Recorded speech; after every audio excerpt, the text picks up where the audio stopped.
지난 주일에 이어서 계속해서 요한복음 3장 1절로 15절의 말씀을 여러분들과 나누려고 합니다. 그 이유는 요한복음 3장 1절로 15절의 말씀이 대단히 중요한 말씀이기 때문입니다. 여러분, 우리가 예수 믿는 이유가 무엇입니까? 우리가 예수 믿는 가장 큰 이유가 무엇입니까? 대답 안 하시네요. 우리가 예수 믿는 가장 큰 이유, 예, 그렇죠. 한번 따라합니다. 천국 가기 위해서. 그래서 예전에 최건능 목사님이라는 분은 전도할 때 이렇게 했다고 그러잖아요. 예수 천당. 한번 따라합니다. 예수 천당. 우리가 왜 예수를 믿느냐? 오늘도 이렇게 주예전에 나와서 예배하냐? 그 가장 중요한 이유는 무엇이냐면은 우리가 예수 믿고 어디 가기 위해서? 천국 가기 위해서예요. 자, 근데 요한복음에서 오늘 3장에서 보니까 예수님이 말씀하시기를 거듭나지 아니하면 천국을 볼 수 없다. 그냥 교회에 나오는 것으로만 천국 가는 게 아니라 어떻게 해야 된다? 거듭나야 한다. 그 거듭나야 한다는 말을 다른 말로 뭐라고 얘기하시고 있습니까? 물과 성령으로 거듭나야 한다. 그래야 천국 갈 수 있다라고 예수님이 얘기하고 있어요. 여러분 잘 기억하셔야 돼요. 우리가 교회 문턱을 넘어선다고 천국 가는 거 아니에요. 우리가 정말 천국 가려면 거듭나야 될 줄로 믿습니다. 여러분, 거듭나야 된다는 말 다른 말로 물과 성령으로 거듭나야 한다는 거예요. 근데 물과 성령으로 거듭난다는 말도 어려워하니까 예수님께서 15절 말씀 보니까 이렇게 얘기를 합니다. 그를 믿는 자마다 영생을 얻게 하려 하심이라. 이제 예수님이 십자가에 못 박혀 죽게 되실 텐데 그 예수님을 믿는 자마다 영생을 얻게 될 것이다. 다시 말해서 예수님이 나의 구주 되심을 믿고 예수님을 바라보는 자마다 천국에 갈 수 있다라고 예수님이 설명해 주고 있는 거예요. 3장 1절로 15절은 짧은 말씀이지만 예수님께서 저와 여러분들이 천국 갈 수 있는 길을 계속해서 쉽게 얘기해 준 거예요. 첫 번째는 거듭나야 한다. 어떻게 거듭나야 되냐? 물과 성령으로 거듭나야 한다. 그 말씀을 제대로 이해하지 못하니까 이 땅의 세상의 짐을 대신 지시고 십자가에 못 박혀 죽으신 예수님께서 들리실 때 그 예수님을 보고 믿는 자마다 죄사함 받고 천국에 가게 될 것이다 라고 요한복음 3장 1절로 15절에서 말씀해 주고 있습니다. 근데 사랑하는 성도 여러분, 영적인 세계에 관한 진리를 이해한다는 것은 쉬운 일이 아닙니다. 니고데모가 예수님을 만나 대화를 나누면서 마이동풍격으로 반응을 한 것은 조금도 이상한 일이 아닙니다. 이런 인간적인 연약함을 아신 예수님은 어렵고 심오한 하나님의 나라의 비밀을 이야기하실 때 우리 주변에서 흔히 볼 수 있는 사물이나 사건을 가지고 쉽게 말씀하기를 좋아하셨습니다. 이와 같은 화법을 우리는 뭐라고 하냐면 비유라고 합니다. 한번 따라합니다. 비유. 그래서 성경 말씀에 보면 예수님께서 비유로 말씀하신 내용이 많이 있습니다.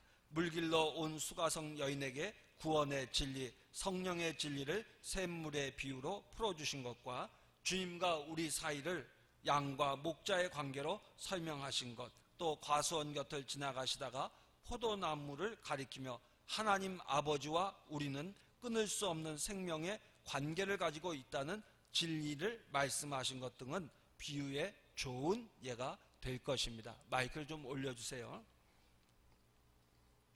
예수님께서 니고데모에게 거듭남에 대하여 말씀하셨을 때 니고데모는 계속 고개를 갸우뚱거리면서 알아듣지 못했습니다. 그때 깊은 밤 정적을 깨고 지나가는 바람 소리가 들렸듯 합니다. 그때 예수님께서 이렇게 말씀하십니다. 요한복음 3장 8절 말씀입니다. 우리 함께 요한복음 3장 8절 말씀을 다 함께 읽겠습니다. 바람이 임의로 불매 내가 그 소리는 들어도 어디로 와서 어디로 가는지 알지 못하나니 성령으로 난 사람도 다 그러하니라. 주님께서 그 소리를 들으시고 이렇게 말씀하시는 것 같아요. 자, 니고데모 선생 보시오. 바람 소리가 들리지 않소. 성령으로 거듭나는 사람은 마치 지나가는 저 바람과 같소라고 설명하시는 모습을 우리는 상상해 볼 수 있습니다.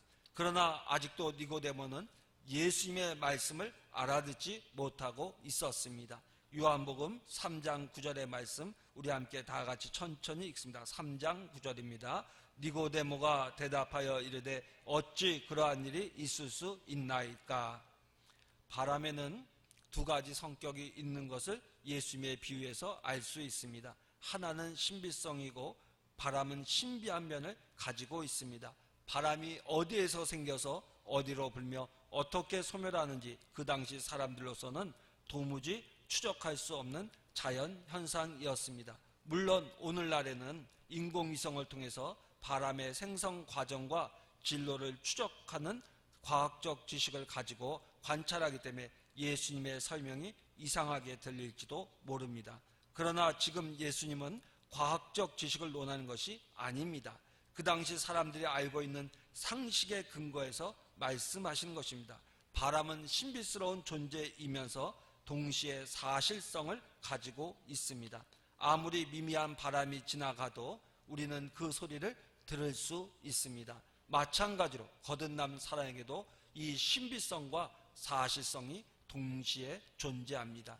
물과 성령으로 거듭났습니까? 그러면 성령이 말씀의 씨앗을 우리 마음에 뿌릴 때 하나님의 자녀로 태어나는 신비스러운 사건이 일어납니다.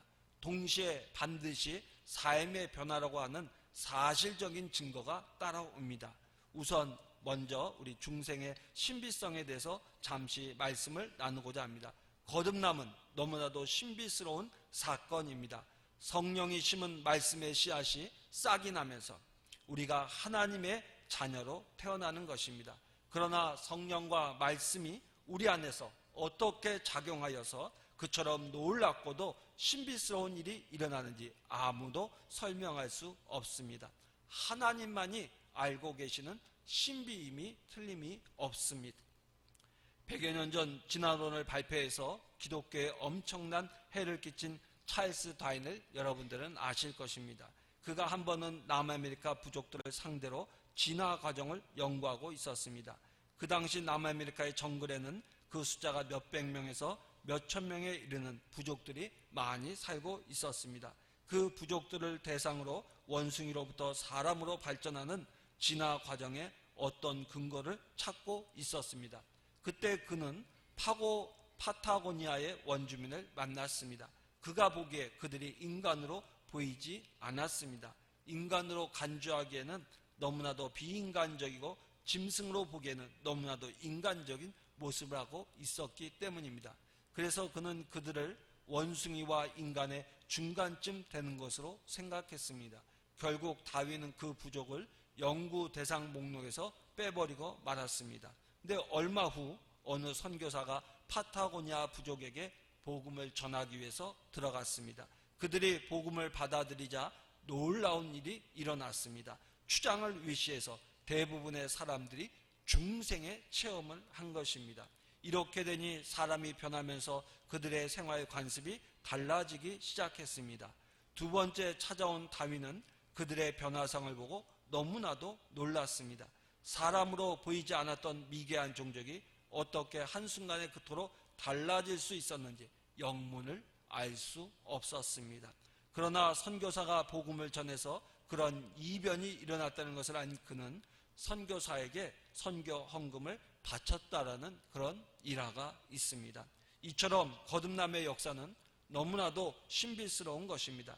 그 미개한 종족이 하나님의 자녀로 바뀌는 과정을 일일이 설명할 수 없고 그 신비의 뚜껑을 다 열어볼 수 없지만 하나님께서 하시는 일이라는 것은 분명히 알 수 있습니다.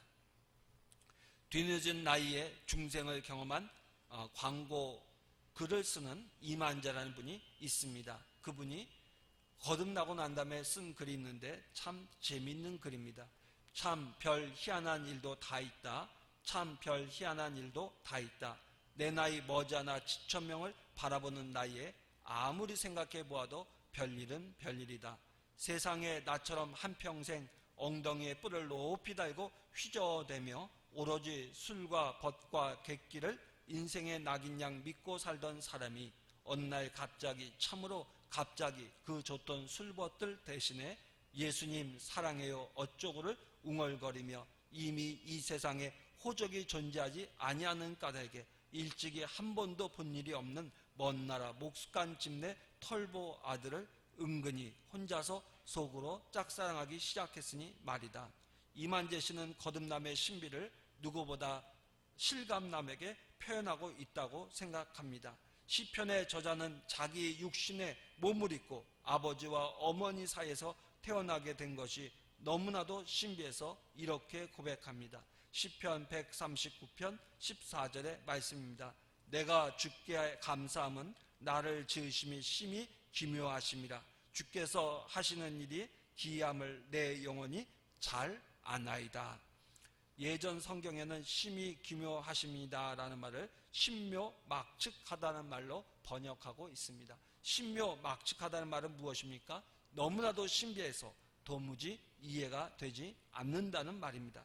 우리가 육신으로 이 땅에 태어나는 것도 이토록 신비한데 하나님의 자녀로 다시 태어난다는 것은 말해 무엇 하겠습니까? 이 거듭남의 신비스러움 때문에 다시 한번 머리를 숙이고 전능하고 자비로우신 하나님께 감사와 영광을 돌려야 될 줄로 믿습니다. 거듭남은 신비성뿐만 아니라 사실성도 가지고 있습니다. 늦가을 더 어두워가는 저녁에 바람이 지나면서 앙상한 가지에 매달려 있는 가랑잎을 살짝 건드립니다. 아무리 가만히 만져도 그 가랑잎은 사각사각 소리를 냅니다. 이와 같이 바람은 반드시 소리를 냅니다. 바람은 소리를 낼 뿐 아니라 지나간 흔적을 남깁니다. 그렇게 해서 자기의 존재를 알려줍니다. 이것이 바람의 사실성입니다. 거듭난 자에게도 비슷한 사실성이 꼭 따라갑니다. 그것은 바로 삶의 변화입니다. 한번 따라합니다. 삶의 변화. 거듭나서 새 사람 되었기 때문에 따라오는 변화입니다. 숨길 수가 없습니다. 그래서 예수님은 우리가 세상의 빛이라고 하셨습니다. 세상 앞에 우리 자신을 숨길 수 없다는 의미로 보입니다. 사도 바울은 이러한 우리의 모습을 바라보면서 거듭난 사람의 특성을 그리스도의 향기라고 이야기하고 있는 것입니다. 여러분, 향수를 뿌린 사람은 아무리 옷을 껴입어도 그 향기가 나기 마련입니다. 이와 같이 거듭난 사람은 그 변화된 삶을 통해서 모든 사람에게 자기를 드러내게 되어 있는 것입니다. 니고데모가 예수님의 자세한 설명을 들은 다음에도 여전히 어찌 이러한 일이 있을 수 있나이까라고 하며 고개를 갸우뚱거리자 주님은 약간 나무라는 말투로 이렇게 말씀하셨습니다. 요한복음 3장 10절로 11절의 말씀, 요한복음 3장 10절로 11절의 말씀을 다 함께 천천히 읽습니다. 예수께서 그에게 대답하여 이르시되 너는 이스라엘의 선생으로서 이러한 것들을 알지 못하느냐? 진실로 진실로 내게 이르노니 우리는 아는 것을 말하고 본 것을 증언하노라. 그러나 너희가 우리의 증언을 받지 아니하는도다. 아멘.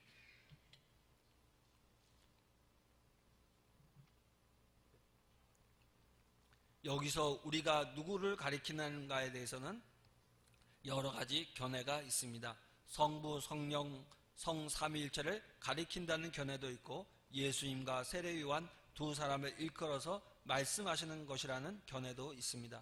어느 것이 옳은지는 잘 알 수가 없습니다. 자, 이어서 요한복음 3장 12절 말씀을 다 함께 천천히 읽습니다. 내가 땅의 일을 말하여도 너희가 믿지 아니하거든 하물며 하늘의 일을 말하면 어떻게 믿겠느냐. 우리가 알기로는 거듭난다는 사건은 영계의 일이요 하늘에 속한 일입니다. 그럼에도 불구하고 왜 주님이 땅의 일이라고 말씀합니까? 이것은 중생 그 자체를 가리키는 말씀이 아니고 중생의 결과를 가리키는 것입니다. 중생 그 자체는 신비롭습니다. 그러므로 세상 사람이 모릅니다. 심지어 중생받는 사람 자신도 잘 모릅니다. 그것은 성령님께서 하시는 일입니다. 그러나 중생받고 거듭난 사람들에게 나타나는 삶의 변화는 이 세상에서 모든 사람이 눈으로 보고 귀로 듣고 확인할 수 있습니다. 그러므로 그것은 땅의 일이요 세상에서 볼 수 있는 사건입니다. 이것이 주님께서 중생의 일을 땅의 일이라고 말씀하신 이유라고 할 수 있습니다. 예수님은 하늘에 속한 자로서 하늘의 비밀을 알려주실 수 있는 유일한 자격자입니다. 왜냐하면 하늘에서 내려온 자, 곧 인자 외에는 하늘에 올라간 자가 없기 때문입니다. 예수님은 하늘에 계시다가 우리를 위해서 세상에 내려오셨습니다. 그런데 예수님은 아직 하늘에 올라가시지 않았음에도 불구하고 13절에서는 하늘에 올라갔다고 말씀하고 있습니다. 이 성경 구절은 해석하기가 대단히 어려운 구절 중에 하나입니다. 그러나 성경 전체를 놓고 이 말씀을 조명하면 어느 정도 이해가 됩니다. 주님은 이미 하늘에 계셨다가 오신 분이십니다. 그리고 부활하신 다음 다시 그곳으로 가실 것입니다. 그리고 거기서 영원히 계실 것입니다. 그러므로 그가 하늘에 올라가셨다는 과거형을 사용해도 모순이 되지 않습니다.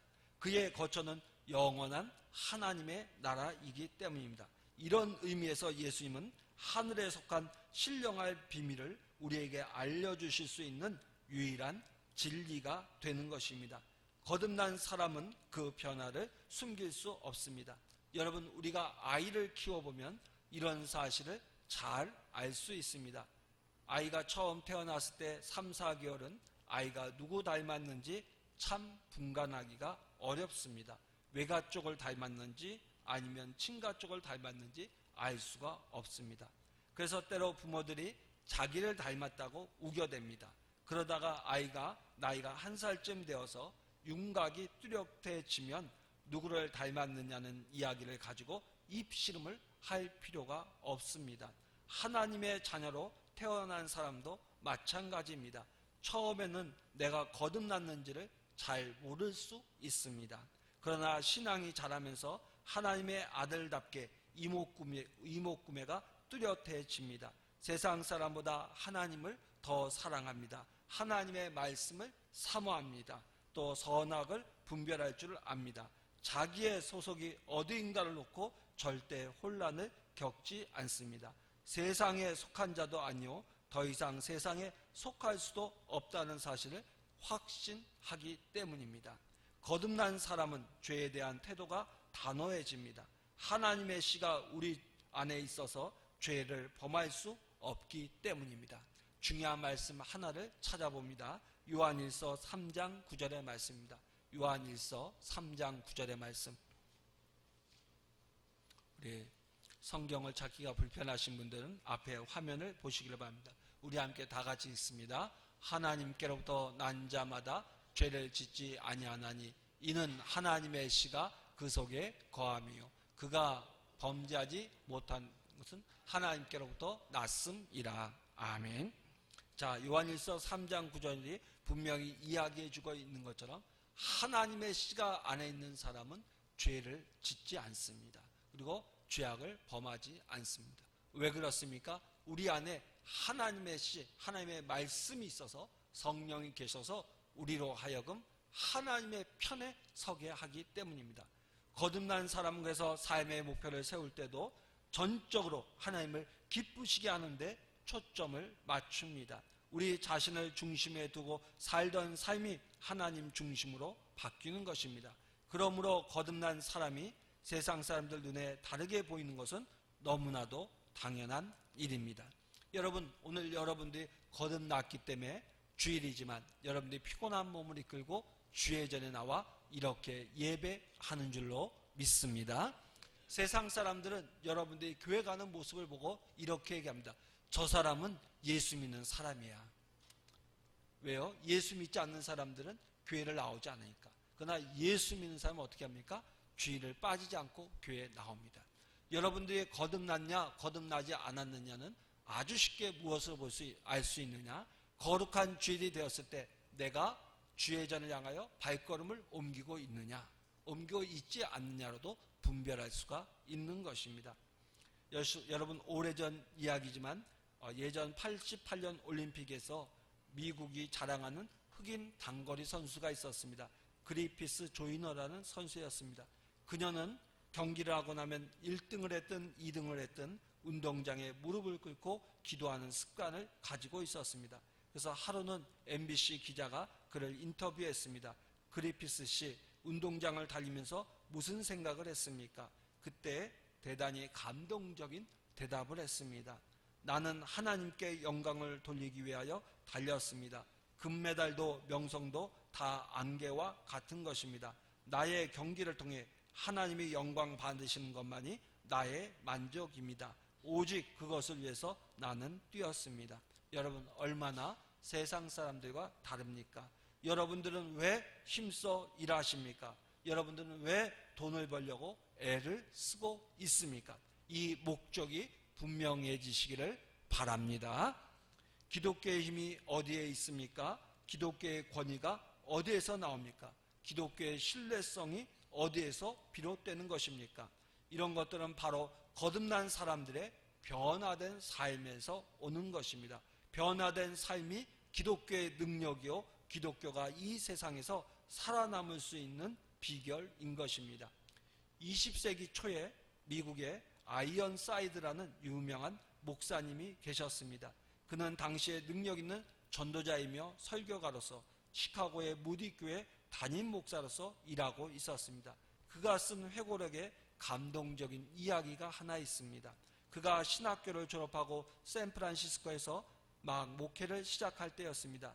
주일 오후 어느 날 샌프란시스코 베이라는 지역을 걸어가고 있는데 형제단에 속한 대여섯 명의 젊은이들이 시장 입구에서 전도 집회를 하고 있었습니다. 그러자 아이언사이어드 목사님이 그들에게 인사를 했습니다. 그들을 아이언사이어드 목사님을 알고 있던 그 청년들이 그에게 부탁을 했습니다. 목사님, 여기서 전도 간증을 좀 해주십시오. 그러자 아이언사이어드 목사님이 그곳에서 자기가 어떻게 예수를 믿게 되었고 예수 믿고 나서 자기의 삶이 어떻게 변화되었는가를 이야기한 다음 오직 예수님만이 인류의 구원자요 세상의 소망이라고 소리를 높여 외쳤습니다. 전도를 하면서 가만히 보니까 사람들이 쭉 둘러서 있었는데 제일 앞쪽에 정장 차림의 한 신사가 있었습니다. 그분이 이야기를 듣다가 호주머니에서 명함을 꺼내서 뒷면에 무엇이라고 적는 것이었습니다. 집회가 끝나자 그 신사가 아이언사이어드 목사님에게 다가와서 정중히 모자를 벗고 인사를 하면서 명함을 내밀었습니다. 알고 보니 그는 당시의 자유주의 신학계에서 널리 알려진 교수였습니다. 20세기 초에는 성경을 부인하는 자유주의 신학이 불길처럼 번지고 있었던 때였습니다. 많은 지식인들이 이 신학을 동조하면서 교회는 굉장한 위기에 처해 있었습니다. 저명한 사회학자요 불가지론자인 그가 아이언사이드에게 명함을 내밀면서 이런 말을 하는 것이었습니다. 선생님, 주일 오후 4시에 아카데미 과학관에서 선생님과 토론할 것을 제안합니다. 제목은 불가지론과 기독교입니다. 어떻게 생각합니까? 그 말을 듣고 아이언사이드 목사님은 이렇게 대답했습니다. 좋습니다. 그 도전에 응하죠. 그러나 제가 선생님에게 토론을 약속하는 대신에 저도 한 가지 요청을 하겠습니다. 선생님, 그 토론장에 나오시면서 두 사람을 데리고 나오십시오.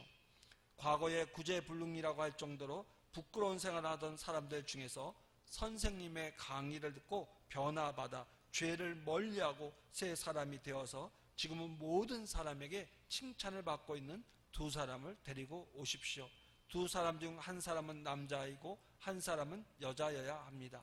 남자는 과거에 알코올 중독자였거나 형무소를 갔다 온 전과자라면 더 좋겠습니다. 과거는 묻지 않겠습니다. 그리고 여자는 가정이 가난해서 어려서부터 사랑받지 못하고 살다가 젊음을 걸레 조각처럼 살았던 여자라면 더 좋겠습니다. 그가 선생님의 가르침을 받아 과거를 회개하고 경건한 생활하고 있으면 됩니다. 선생님이 이런 사람 둘을 데리고 오시면 저는 예수님을 만나자마자 변화된 사람, 과거의 처참한 생활을 벗어버리고 지금은 소망을 갖고 새 생활을 시작한 남자와 여자를 100명 정도 데리고 오겠습니다. 그랬더니 옆에 있던 자매 한 사람이 목사님, 저도 그 100명 중에 포함시켜 주셔라고 말했습니다. 그러자 다른 한 남자가 말하기를 목사님, 저는 그런 사람 60명을 데리고 오겠다고 말했습니다. 그리고 그러자 또 한 사람은 저는 악대를 데리고 오겠습니다. 그래서 토론장에서 우리 예수님의 이름을 높이면서 한번 대결해 보지요 라고 말했다는 것입니다. 이렇게 되자 도전장을 던졌던 그 신사는 너무 당황한 나머지 선생님 없었던 일로 합시다라고 한마디 하고는 도망치듯 사라졌다고 합니다.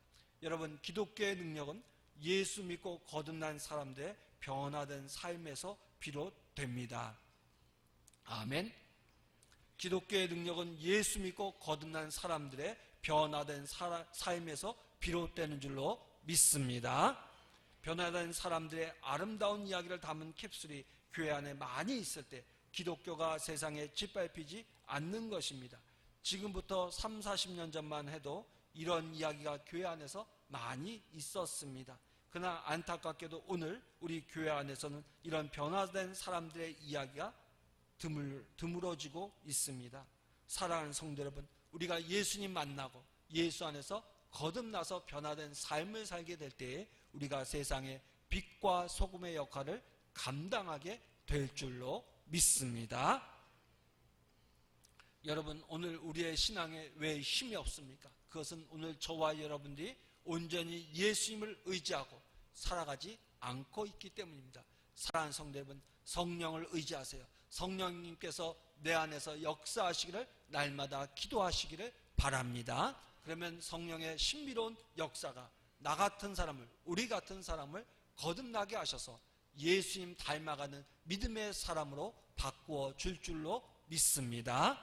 여러분 꼭 기억하세요. 어떤 사람이 천국 갑니까? 거듭난 사람이 천국 갑니다. 어떤 사람이 천국 갑니까? 물과 성령으로 거듭난 사람이 천국 갑니다. 어떤 사람이 하나님의 백성이 됩니까? 예수를 나의 구주로 영접하고 예수를 의지하는 사람이 영생을 얻게 될 줄로 믿습니다. 그러한 변화는 우리가 말로 설명할 수가 없어요.